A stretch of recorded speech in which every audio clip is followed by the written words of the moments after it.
আসসালামু আলাইকুম সুপ্রশিক্ষার্থী। আমরা গত লেকচার টিউটোরিয়ালে আমরা আলোচনা করছিলাম এখানে আমাদের এখানে যে ৫১ পেজ থেকে আমরা এখানে আজকে আলোচনা করব এখানে যে সুরক্ষায় আমার কাজ ২ এখান থেকে আলোচনা করব এখানে।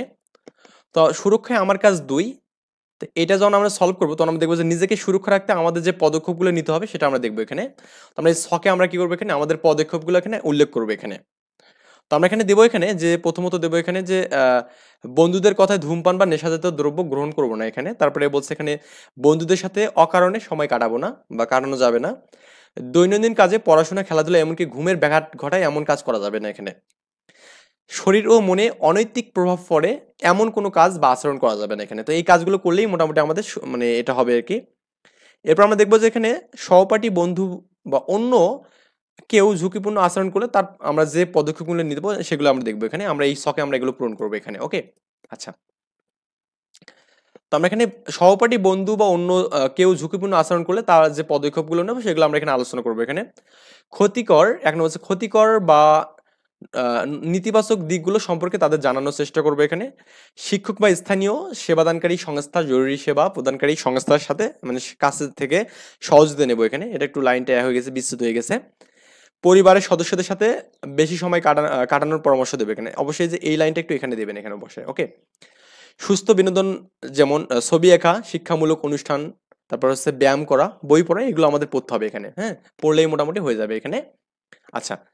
এরপর আমাদের এখানে যে আমাদের সুরক্ষায় টিম এখানে আমরা জাস্ট একটু আলোচনা করি যে নিজেদের সুরক্ষার জন্য বিভিন্ন কৌশল ব্যবহারের পরিকল্পনা করলাম। আমাদের জ্ঞান ও দক্ষতা কাজে লাগিয়ে এখন আমাদের পরিবার, আত্মীয়স্বজন ও পরিচিত জনকে এই বিষয়ে সাহায্য করবে এখানে। চলো তাহলে আমরা আমাদের আমরা বিদ্যালয় সুরক্ষিত রাখার জন্য একটি টিম গঠন করি। আমাদের বিদ্যালয়ে যদি এর সংশ্লিষ্ট টিম থেকে থাকে তাহলে তাদের সঙ্গে কথা বলবো এখানে।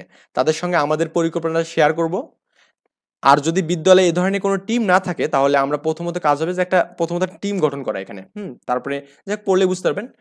হচ্ছে সুরক্ষা টিমের পরিকল্পনা। এখানে আমাদের কি টপিকসের বিষয় দেওয়া আছে এখানে। তো বিষয় সংশ্লিষ্ট দলগত কাজ আমার দায়িত্ব এখানে। তো যৌন হয়রানি, নিপীড়ন এবং সহিংসতা প্রতিরোধ, তারপরে শিক্ষার্থীদের জন্য এবং কি আরেকটা আমাদের দেশে অভিভাবকের জন্য একটা মান দেওয়া আছে এখানে। তো আমরা এই কাজগুলো এখন পূরণ করবো এখানে। তো এই ছকটা আমরা পূরণ করি এখানে। তো এখন আমাদের দিয়েছে বিষয় দিয়েছে এখানে যৌন হয়রানি, নিপীড়ন এবং সহিংসতা প্রতিরোধ, বিষয় সংশ্লিষ্ট দলগত কাজ এবং আমার দায়িত্ব এখানে। তো বিষয় আমাদের এখানে কিছু নেই। শিক্ষার্থীদের যে কাজগুলো হবে প্রথম হচ্ছে যৌন নিপীড়ন এবং সহিংসতা প্রতিরোধের সচেতনমূলক কার্যক্রম পরিচালনা করতে হবে। হেল্পলাইনে সহায়তা কিংবা মানে কিভাবে নিতে হয় সে সম্পর্কে আমাদের জানতে হবে এখানে। সচেতনামূলক বৃদ্ধির জন্য দলগতভাবে মঞ্চ নাটক প্রদর্শন করতে হবে এখানে। তারপর এখানে আমাদের দায়িত্ব যৌন নিপীড়ন এবং সহিংসতার মুখোমুখি হয়ে চিৎকার দিয়ে আশেপাশে কাউকে বলার চেষ্টা করবে এখানে। তারপর এখানে কেউ যৌন নিপীড়ন এবং সহিংসতামূলক আচরণ করলে তার বিরুদ্ধে পারিবারিক প্রতিষ্ঠানিক সহায়তা চাইবো এখানে। এখন আমাদের হচ্ছে আমাদের ফ্যামিলির যে অভিভাবক আছে তার যে কাজগুলো হবে এখানে। অভিভাবকরা যেন সন্তানদের সাথে বন্ধুত্বপূর্ণ আচরণ করে সেই বিষয়ে আমাদের সচেতন করতে হবে এখানে। তারপর হচ্ছে যৌন নিপীড়ন এবং সহিংসতার ব্যাপারে তাদের সহযোগিতা চাইলে তারা যেন তাৎক্ষণিক ব্যবস্থা নেয় সে সম্পর্কে মানে সতর্ক করবো এখানে। আর আমাদের এখানে এরপরে বলছে এখানে যে আপনার আমাদের দায়িত্ব এখানে ২ নম্বরে যেটা বলছে এখানে কোনো প্রস্তাবে সরাসরি না বলে দিতে হবে একদম। সরাসরি ডিরেক্টলি বলতে হবে এখানে যে না আমরা এইসব বিষয়ে যাব না ইনশাল্লাহ। আচ্ছা। সুরক্ষা টিমের পরিকল্পনা আমরা জাস্ট এখানে দেখবো এখানেও সেম কাজগুলো বলছে এখানে। ওকে? আমরা এই পরিকল্পনাগুলো এবার ছকটা পূরণ করবো এখানে। তো আমরা কি এখানে পরিকল্পনা করবো এখানে দেখি। প্রথমত আমাদের শিক্ষার্থীদের যে কাজ দেবো এখানে এখানেও কিন্তু আমাদের ২ ধরনের কাজ আমরা দেবো। এখানে একটা অভিভাবকের কাজ, একটা শিক্ষকের কাজ। বা শিক্ষার্থীদের কাজ এখানে। তো অভিভাবক বলতে কিন্তু আমাদের পিতামাতা বা শিক্ষকদের বোঝাবে এখানে। ১ নম্বর হচ্ছে ঝুঁকিপূর্ণ আচরণ বা আসক্তির কারণগুলো চিহ্নিত করে প্রচারণা চালাবো এখানে। নেশাজাতীয় দ্রব্যের ধারণা দেব এবং কুফল সম্পর্কে আলোচনা করব। ঝুঁকিপূর্ণ আচরণের নেতিবাচক দিকগুলো তুলে ধরবো। এখন আমাদের অভিভাবকের যে কাজগুলো হবে এখানে যে অভিভাবকদের সন্তানদের সাথে বেশি যেন সময় কাটায় সেটার পরামর্শ দেবে এখানে। আমাদের সাথে যেন বেশি সময় কাটায় ঘুরতে নিয়ে যায়। ঝুঁকিপূর্ণ আচরণ ও আসক্তির লক্ষণগুলো দেখলে অভিভাবকদের ব্যবস্থা নেওয়ার পরামর্শ দেবো এখানে। এরপর বলছে আমাদের দায়িত্ব এখানে শরীর ও মনের নেতিবাচক প্রভাব পড়ে এমন কাজ থেকে এড়িয়ে চলবো এখানে। তারপরে এখানে বলছে দৈনন্দিন কার্যক্রম, পড়াশোনা, খেলাধুলার নিয়ম মেনে চলবো এখানে। তারপরে বন্ধুদের সাথে আড্ডা কম দেবো এখানে। তো এইটা কিন্তু আমাদের এখানে মেইন বিষয় যে আড্ডা বেশি দেওয়া যাবে না। তাহলে আমাদের পড়াশোনায় ব্যাঘাত ঘটবে অনেক। তো এরপর আমরা এখানে এই বিষয়গুলো আবার এখানে দেখে নেব যে শিক্ষা প্রতিষ্ঠান ও কর্মক্ষেত্রে যৌন হয়রানি প্রতিরোধের 14 মে 2009 সালে হাইকোর্ট কর্তৃক একটি নীতিমালা প্রণীত হয় এখানে।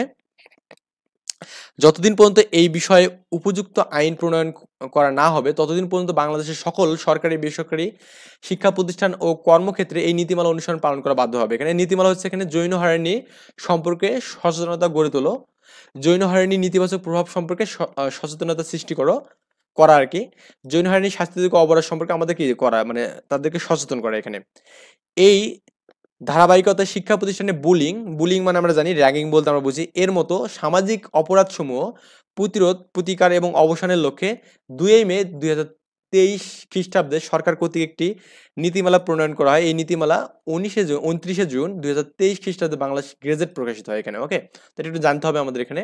আচ্ছা, এরপর আমাদের এখানে দেখুন, আমাদের ঝুঁকিপূর্ণ আচরণ থেকে সুরক্ষা পেতে আমাদের যে কাজগুলো, আমরা কিন্তু এরকম কাজগুলো অলরেডি অনেকগুলো শখ পূরণ করছে আগের অধ্যায়গুলোতে, প্রত্যেকটা অধ্যায় করছে। তো আপনি ওখান থেকে একটু দেখে নেবেন, আইডিয়া নেবেন, নিয়ে নিজের মতো করে অথবা ওগুলো যদি দিয়ে দেন তাও কোনো সমস্যা হবে না এখানে। ওকে, আচ্ছা, এরপর আমাদের যে আমাদের অগ্রগতি বা আমাদের অর্জন, আমরা এই অধ্যায় করার পর আমাদের যে অর্জন কতটুকু করছে এখানে, এই বিষয়গুলো আমরা দেখবো এখানে। তো এখানে আমাদের মূল্যায়ন ছক 1 দেওয়া আছে এবং মূল্যায়ন ছক 2 দেওয়া আছে, দুইটা ছক দেওয়া আছে এখানে। আমরা দুটো ছক এখানে আলোচনা করবো ইনশাল্লাহ। সো এখানে মূল্যায়ন ছক 1-এ আমাদের কি দেওয়া আছে, নিজের মন্তব্য, সহপাঠীর মন্তব্য এবং অভিভাবক এবং শিক্ষকের মন্তব্য। আবার বলে নিচ্ছি ব্যাপারটা, এই অভিভাবকের মন্তব্য এবং শিক্ষকের মন্তব্য, এই মন্তব্যগুলো আপনি শিক্ষকের কাছ থেকে চাইলে নিতে পারেন। আমি জাস্ট এখানে আমাদের ডেমো ক্লাসটা দিচ্ছি এখানে, যে আমাদের কিভাবে মানে এগুলো পূরণ করতে হবে এখানে। ওকে, তো আমরা অবশ্যই এটা কি করবো, শিক্ষকের কাছ থেকে, অভিভাবকের কাছ থেকে নিয়ে নেবো এখানে।